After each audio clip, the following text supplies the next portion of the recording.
প্রতি বছর পবিত্র ঈদ উল ফিতর উপলক্ষে ছুটি মেলে প্রবাসীদের। সে ছুটিতে স্বজনদের সঙ্গে ঈদ আনন্দ ভাগাভাগি করতে দেশে ফেরেন অনেকে। তবে আনন্দের এই যাত্রায় বড় বাধা হয়ে দাঁড়িয়েছে টিকিট সংকট। যারা আগেভাগে সংগ্রহ করেছেন তারাই কেবল দেশে নির্বিঘ্নে ফিরতে পারছেন। অন্যদিকে শেষ মুহূর্তে টিকিট না পেয়ে অনেকেই পড়েছেন বিপাকে।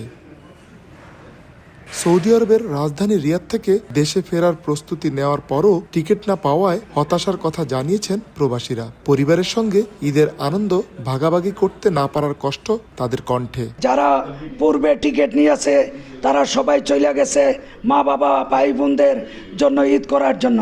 আমাদেরও পরিবার আছে, আমরা দেশের জন্য প্রস্তুতি নিয়ে আসছি টিকিটের জন্য। টিকিটের ক্রাইসিস।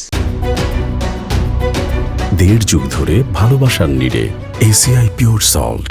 ট্রাভেল এজেন্সিগুলো বলছে টিকিট বিক্রি হলেও মধ্যপ্রাচ্যের যুদ্ধ পরিস্থিতির প্রভাব পড়েছে বিমান চলাচলে। কিছু রুটে ফ্লাইট সীমিত হওয়ায় বেড়েছে চাপ, সেই সঙ্গে বেড়েছে খরচও।